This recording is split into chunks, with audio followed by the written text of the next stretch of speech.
So at Upstart, we looked across about 27 different state and regional definitions of the creative economy. We looked at the industries that were included in those definitions, and since we're taking a U.S. national view and aspire to an international view, we included all of those industries, and then we did a little thinking and added a few more. But we break it down into 5 main pillars when we think about it. So it's food, fashion, media, other creative businesses that don't fit into those first 3 categories, and then real estate related projects.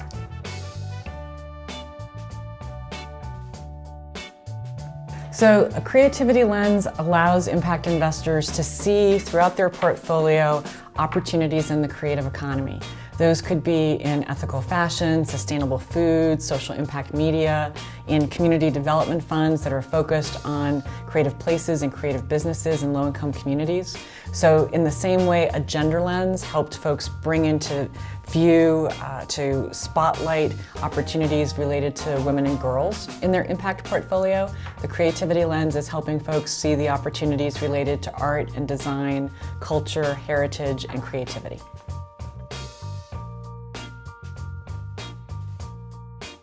I don't think that there are any. You know, it's just starting to be aware and looking at bringing things into view, bringing things into scope that you might not have been looking out for previously. It probably would reflect a bit of an expansion in your sourcing network and how you screen and entertain deals that you would at least give a first cut of review to. I think, you know, turn the question around, how does using a gender lens change what a fund manager does?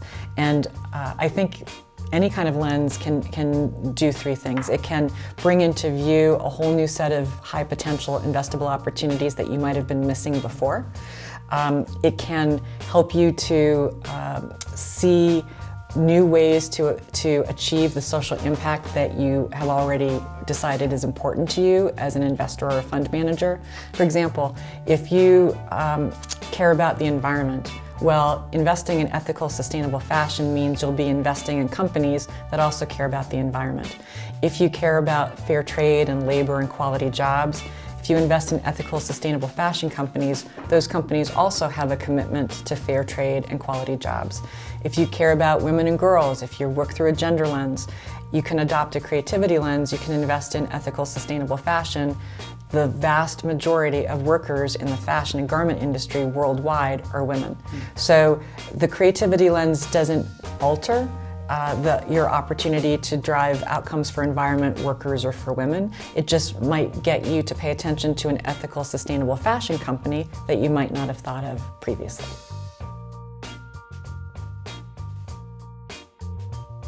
We did a report that came out about 2 years ago now, Creative Places and Businesses Catalyzing Community Growth. And one of the things that we addressed in that report had to do with the attitude, the perception of the creative entrepreneur and what kind of capital they're comfortable taking and when they're comfortable taking capital. And they are very, they're actually a good kind of entrepreneur, the kind of entrepreneur you want to work with, because they don't want to take your money until they feel really confident that their business is going to work. They would prefer to grow organically so that they're not obligated to meet the priorities of investors, because they want to be sure that anyone else who has a say in the company is really deeply aligned to their mission and social focus, right? And so that was one of the things we found. We also found that creative entrepreneurs, they'd watch that, you know, the Social Networking movie like just a few too many times, and they thought that the only sort of investment capital came from Sand Hill Road, and so they thought they had to be talking to real, true venture capitalists. And the types of businesses that most creatives that we talk to are building will never have the potential for the exponential growth and the valuations that a Silicon Valley VC is going to look for. Alternatively, those same entrepreneurs can be very well served working with CDFIs and working with lenders who are thoughtful about community-focused businesses and businesses that are going to grow and sustain. They're going to create economic opportunity for their founders and great jobs and quality jobs for their workers, but they're never going to IPO, right? And so one of the roles that we've seen for ourselves is just helping the creative entrepreneurs be realistic about where they fit in the whole range of, from social to conventional investing, and help them to understand debt versus equity and the range of investors that they could be successfully working with.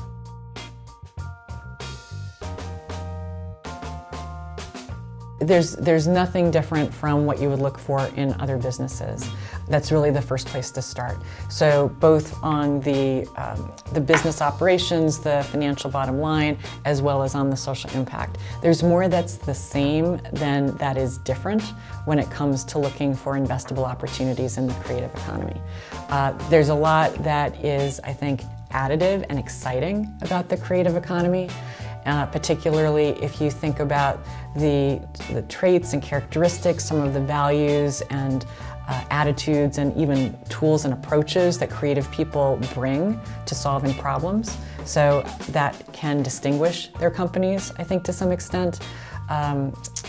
So there's more that you can find around creative businesses, but I think you can be very well served looking through the same look at against the same criteria that you would consider for any of the businesses you would seriously evaluate for investment.